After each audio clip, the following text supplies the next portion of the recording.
Today I'm going to speak to you about haters. I have done a video on this before and I just decided to do another one. Yeah, I just wanted to revisit the topic and also to encourage you today. So one thing is, when you are striving to succeed at anything in life or anything that you want to achieve in life, you will definitely encounter people that we call haters. And haters are all of those people who are jealous of you and who want to discourage you on your path to success. So they will always utter all sorts of comments that are derogatory. One of the things that we desire as people, as human beings, is that there is something in us that desires to be acknowledged. Every human being wants to be acknowledged. Every human being wants to be appreciated. Every human being wants to be accepted. However, there is a caveat to that, in that if you overdo or desire that too much, when you become addicted to approval, what might happen to you is that you may actually end up sacrificing your goals and forfeiting your success. There are certain aspects, especially if you're a professional person, this can be quite difficult because in order to practice in your profession, you have to be approved by some sort of body, you have to be approved by a group of people. Even in your workplace, you might need your manager to write a letter for you, endorsing your skill set and endorsing you as an individual or as a person in this body of professionals. And sometimes that can become a source of discouragement when you don't get that approval or when people say bad things about you. There's also an aspect of constructive criticism where people will give you advice that is helpful, that's meant to help you improve and become a better person at what you're doing. You should always welcome constructive criticism because it only serves to make you better.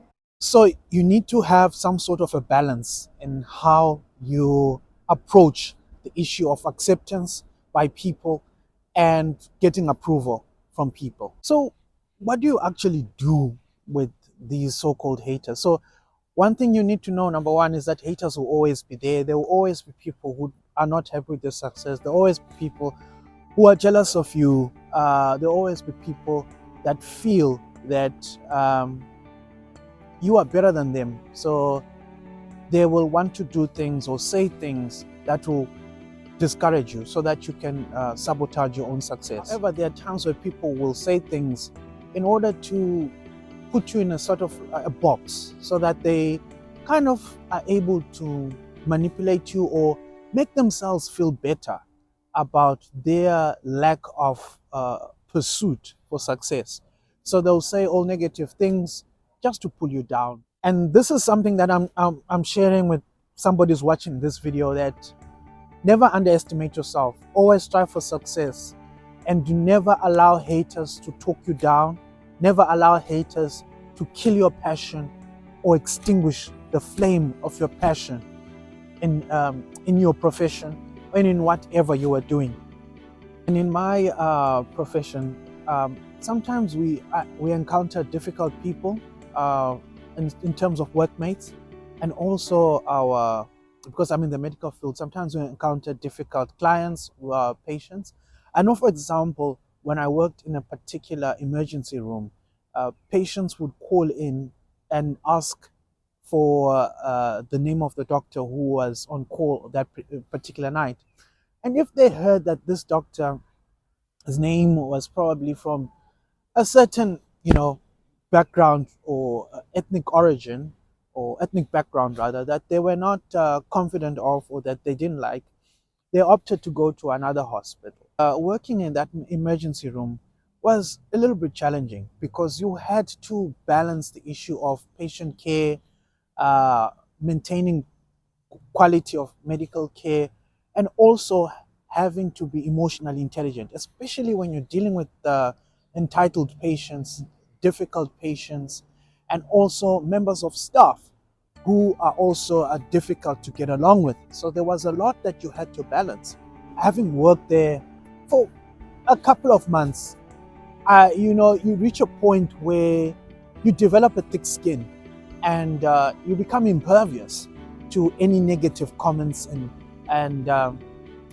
unfair and sort of unfair treatment.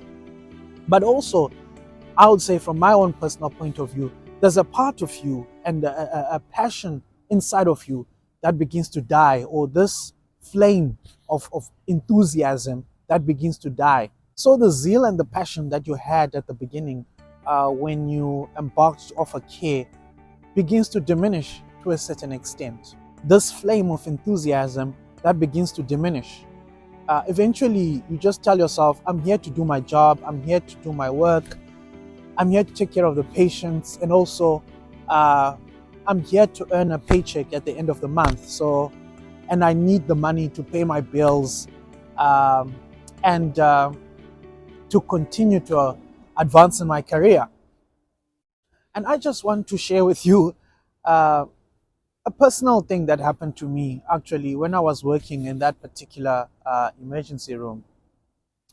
Because of the ill treatment that many of us had to endure, firstly from the staff and other senior colleagues, and difficult patients who were entitled because they paid for the service, they had medical insurance, they were paying lots of money, so they had a sort of sense of entitlement, and we were delivering a service for these high profile clients who are highly demanding. So eventually you get to a point where, I'll just get on with it. And sometimes you just feel like, maybe I'm just not good enough for what I'm doing.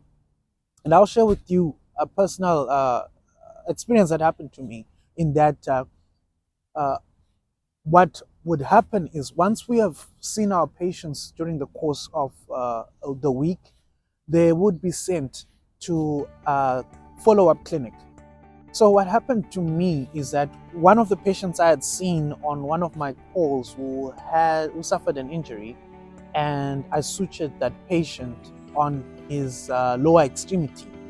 The patient came to the follow-up clinic, and it so happened that I was actually the one who was stationed at the follow-up clinic doing all the follow-ups on that particular day. And the patient came in, so I read through his notes and I asked him, and I realized that he had a wound and the wound was sutured. He had come in for review to have a wound checkup. So I asked him to expose the area where the wound is, and then I had a look at the wound, and I told him instantly, I said, wow, this wound was sutured so well. A good doctor was taking care of you, because I see how meticulous he or she was in closing or opposing the skin at the injury site. And then the patient looked at me in a very weird way, because he was like, I don't understand what you're talking about, this good doctor who took care of me, because that good doctor was you. And I was really shocked. And at that point, I felt like I wanted to cry, because I realized that what working in this environment had done to me, and how toxic this environment was, and how this environment had made me feel that I was just simply not good enough. And when I had actually done a good job, I ascribed that work to somebody else, and I did not even have it in my mind that this so-called good doctor could potentially have been me. So that's what haters can potentially do to you, to the extent that you just feel like you're not good enough. You feel like a set group of people are the only ones that can deliver. A set group of people can actually deliver quality work. So somebody said, haters will hate, and like Johnny Walker, keep walking. So I want to encourage you today and say, never stop doing what you're doing. Keep going. As long as you're convinced and passionate about what you're doing, you will succeed. And remember, success is not always what it seems to other people. Success is being you and being the best you that you can be in this life. That's what success is. There may not be any monetary gain that might follow that, But when you feel fulfilled and when you feel that you are reaching higher heights in terms of the expression of your talents, that is success. So thank you so much for listening to me. This is Dr. Franklin on the Success Portal. Till next time, goodbye.